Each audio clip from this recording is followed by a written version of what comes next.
Hello guys! Alam nyo ba na pwede natin gamitin ang ChatGPT application sa iyong cellphone para makakreate ng text-to-speech or voice-over ng libre? Paano? Ganito lang yon. Buksan ang ChatGPT application. Kung wala ka pang ChatGPT application, i-download mo lang ito sa Play Store or App Store. I-type ang prompt na ito. I-type ang text. Then, dito sa baba, i-type ang text or script na gusto mong gawing speech or voice-over. Halimbawa ito. After mo matype ang mga text, pindutin ang send or enter. Pagkatapos may type ito ni ChatGPT, i-hold natin ang response nito para lumabas ang mga options at piliin ang read aloud. Ang social media ay mga online platform nagpapahintulot sa mga tao na makipag-ugnayan, magbahagi ng impormasyon, mag-post ng mga larawan at video, at makipagpalitan ng mga ideya at opinyon. Kasama sa mga kilalang halimbawa ng social media platforms ang Facebook, Twitter, Instagram, TikTok at LinkedIn. Ang mga platform na ito ay ginagamit para sa personal na komunikasyon, marketing, balita at iba pang mga layunin. O di ba? Instant text-to-speech. Pwede mo itong gamitin as voice-over sa mga videos mo. Kung gusto mo naman palitan ang boses ni ChatGPT, pumunta sa menu.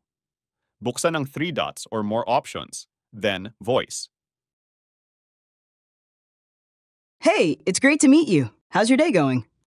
Hi there. I just want to share how thrilled I am to work with you, and I can't wait. Hey there. I've got a really great feeling about us teaming up. Hey, it's great to meet you. Hey, I'm ready to hit the ground running. So if there's anything you'd like me to focus on first, just let me know. Pwede tayo pumili sa 4 na boses ni ChatGPT. Ngayon, paano naman natin ito mada-download? Dahil wala pang download feature ang read aloud ng ChatGPT, gagamitan natin ito ng screen recording para ma-download ang audio at magamit natin ito sa ating mga video. Subukan nating gawin. Buksan ang screen recording ng inyong cellphone. Then, ang pipiliin mo dito ay ang record with media para ma-record ang audio or sound mula dito sa ating cellphone. Then, start recording na.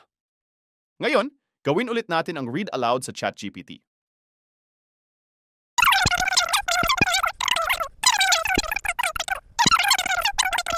After mabasa ni ChatGPT ang text, ay pwede na natin i-stop ang screen recording.